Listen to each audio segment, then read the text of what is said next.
Well, God bless you all once again. We continue with the life of Abraham. This is video number 4.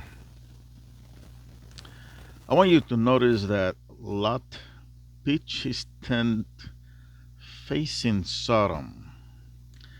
That's what Genesis 13:12 said. Now, there has been some argument about the sin of Sodom. Genesis 13:13 said that the men of Sodom were wicked and sinners before the Lord exceedingly. But Ezekiel, thank God for Ezekiel, Ezekiel 16 and 49, I'm here with my Bible,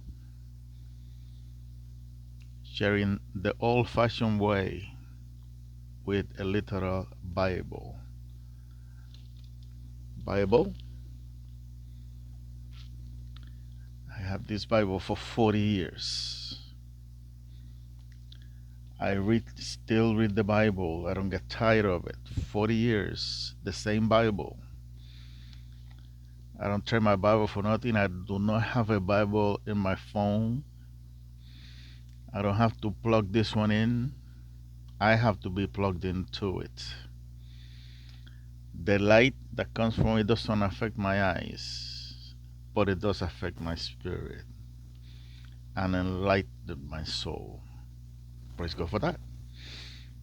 So Ezekiel 16 and 49 reads, Behold, this was the iniquity of thy sister Sodom, pride, fullness of bread. They have a lot to eat, abundance of idleness, laziness. They were lazy, had nothing to do. Was in her and in her daughters, neither did she strengthen the hand of the poor and needy. They didn't do nothing for anybody but for themselves. That's where the pride comes up. That's the iniquity of Sodom. Right there, Ezekiel 16 and 49. Mark it down. It's good for your preaching when you preach. Okay, another note, Genesis 13 and 15. Now the Lord said to Abraham, all the lands which you see, to you will I give it into your seed forever. This is very interesting because the Apostle Paul later in Galatians 3:16 quote these scriptures by saying that God said not seeds, plural, as of many, but as one, and to your seed, which is Christ, to Jesus, was given the land forever. That's what it says over here. Don't miss the words forever. Why? Because for this reason, Jesus, when he comes, he will place his foot on the Mount of Olives. Did you know that? Did you knew that? On Zechariah 14 and 4.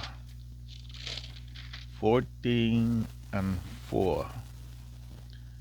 You read like this. And his feet shall stand in that day upon the Mount of Olives, which is before Jerusalem.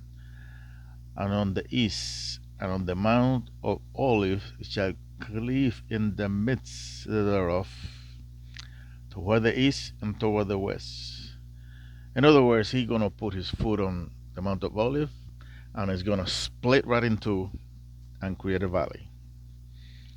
For this reason, the New Jerusalem will descend from heaven, as described in Revelation 21:10. Read Revelation 21:10. Genesis 13:16. Let's see if I got enough time. I will do it on the next video. But Genesis 13 and 16.